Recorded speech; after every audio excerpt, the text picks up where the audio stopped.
Okay, so today is a new day. This has been sitting overnight, and now we're going to take the time, we're going to take it apart.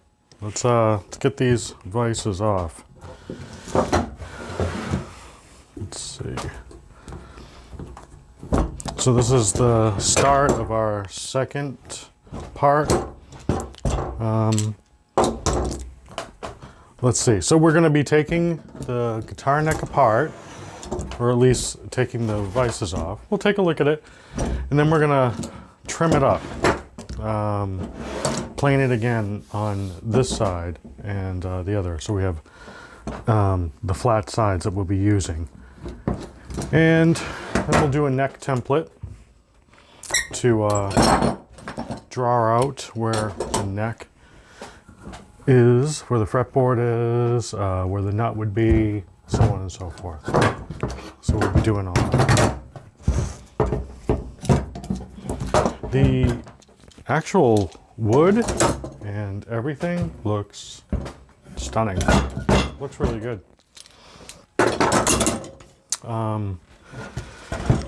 We'll definitely get some close-ups here and see how it looks. You can see some glue spillage that came over from the back side there. Absolutely normal. And I wiped up a lot of it, but all in all, it's pretty dense. It's heavy too. You can probably weigh it, but it looks gorgeous. So this will come out pretty well. We'll see how that goes. So first step, we're gonna go through and do a slice on the table saw, just to get at least some sort of a nice edge on here, and then we'll just plane it down, and it'll look good. Okay.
So now that we have the actual neck planed and it's all set up, it's ready, looks really good. So now we're going to create a template. We're going to create a template for the neck. Now, the nut, the Floyd Rose nut, which I have one over here. This is an R3, and let me see, this measures 43 millimeters right on the dot.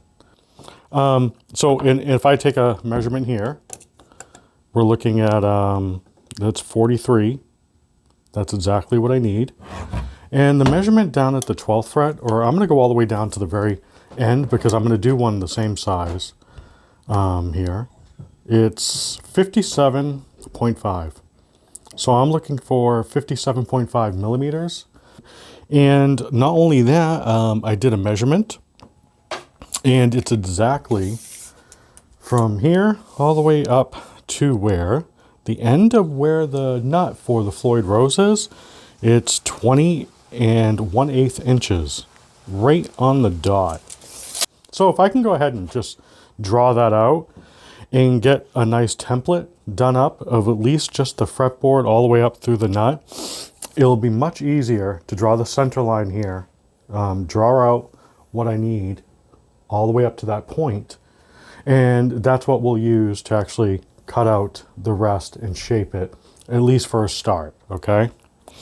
Okay, so here we go. We're going to start to draw out the shape here, and then I'll take measurements afterwards just to make sure that my lines and everything are correct. And this will get me roughly to what I need, okay? So if I just follow it all the way up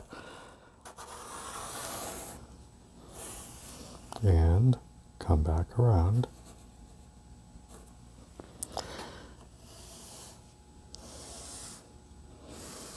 I think I did this with one of my first necks as well. I don't know, I just haven't been a component of buying templates. You can buy stuff online that do this. There's also a good website where the guy has a lot of different guitars, mostly your typical ones, drawn out for free. Then you have to pay for some that are really good. But this kind of gives me my idea, okay?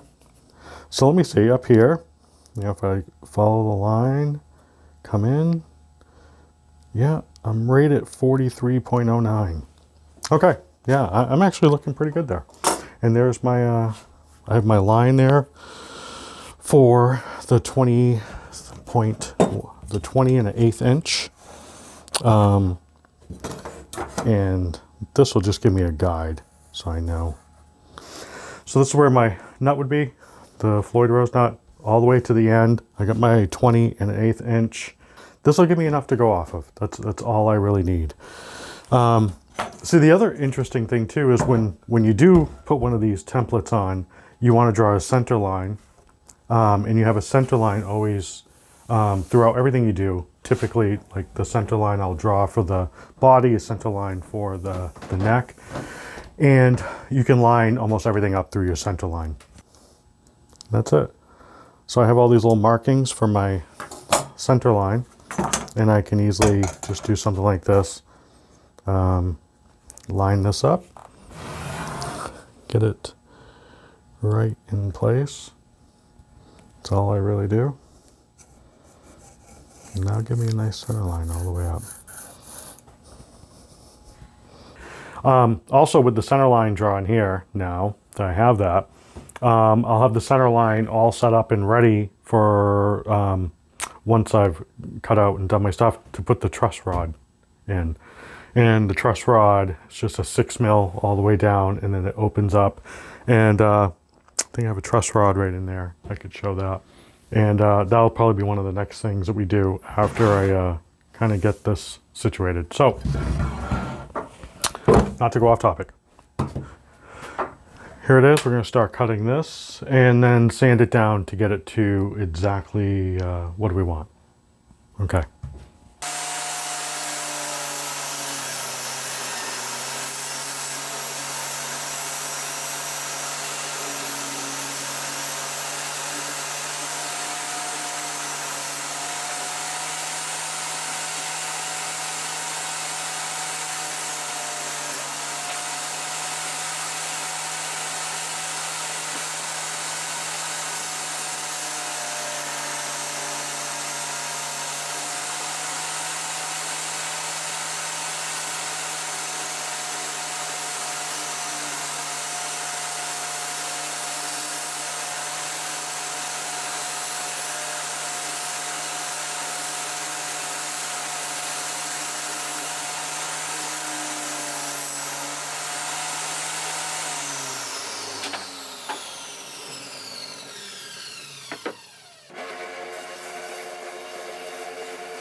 Okay, so now I routed out the truss rod cavity.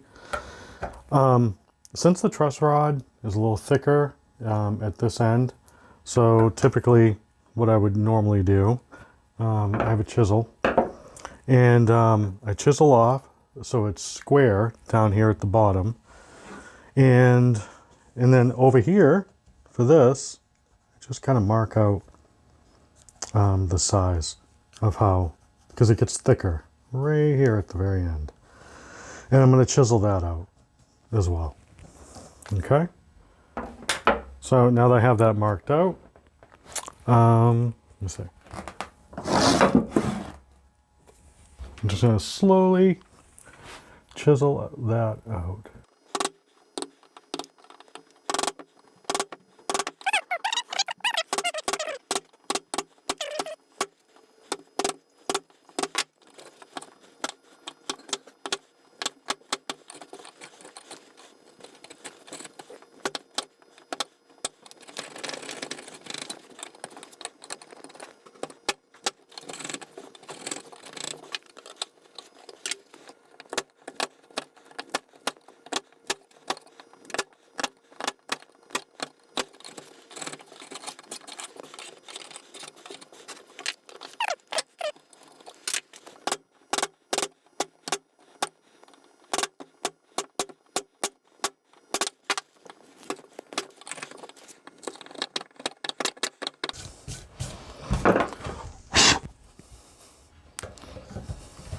Yep, there we go.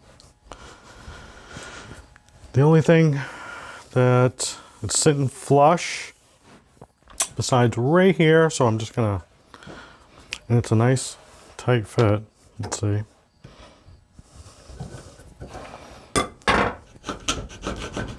I just need to get a little more out down at the bottom. Get that down a little more. Also, now that I've done this,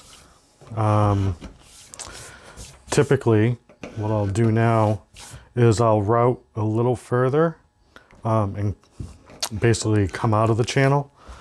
Because if you look right now, as it sits perfectly in here, but you're going to want access.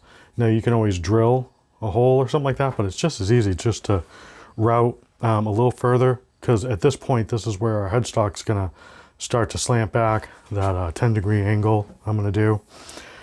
So routing out right here, it's just going to eventually just cut off and come out. So that'll be probably my next thing. I'll just start to get that in there. And the best time to do the truss rod is when this is, to me, is when this is completely a one big block flat. Because if I start to shape the neck, it gets, you know, uneven. I might have thicker spots in certain other ways, and you want to clamp it down. It's just so much easier when this is just a nice block to get that truss rod started and get that all done. So I'll typically do the truss rod from here. So after the truss rod, then I had already done the template. You saw me do that. I drew out the template here. I actually laid it out. I put, oh, this isn't the template. Sorry. Where's my template? Well, I set it down. Oh, set it down somewhere. Anyways, I have a center line on the template, so that way I lined up my center lines. Started off here, came up, I knew exactly where I needed to go, and I have my lines drawn out. And this is when easily I'll use the bandsaw and clean up, get as close to the line as you can, and then we'll put the template on and route it so that it's pretty much the same right there. And the template came out, as I was measuring it, came out perfect.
So now that I've used the bandsaw and the template that you saw me put on, the template was basically an Ibanez neck template because that gives me something to start with. And it had everything set up for it. But I used the bandsaw, at least cut a rough of what I need to do. Now, I don't know if I've said before, but the bandsaw I have is not so great. I don't get really good straight lines out of it. So what I typically do, and I did it on the back here, what I typically do is I come back with this Shinto. I can't even remember the name of what this, and I'll put it in there.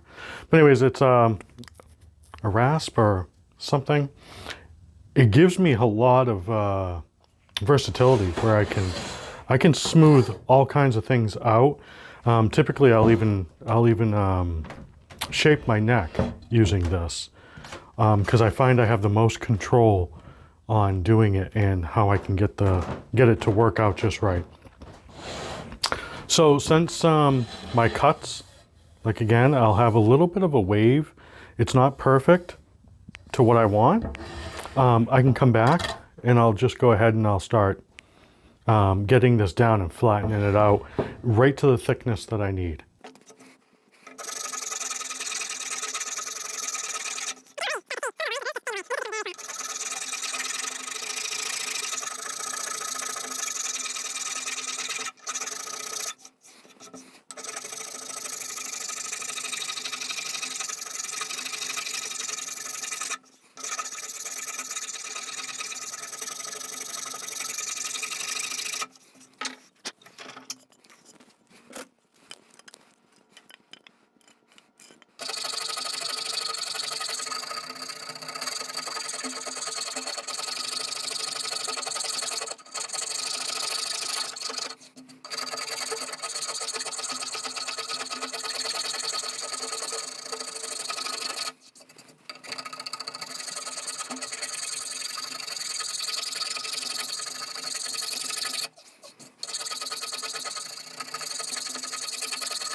So I wanted to make sure that you could see this, but the ash, I'm starting to get cracks. It's in two different lines right here. One right here and on the other side. Now, the more I try to shape the tummy cut out of here, the more I can see these coming out. I do think that's the only spots that these issues are. I don't see them anywhere else.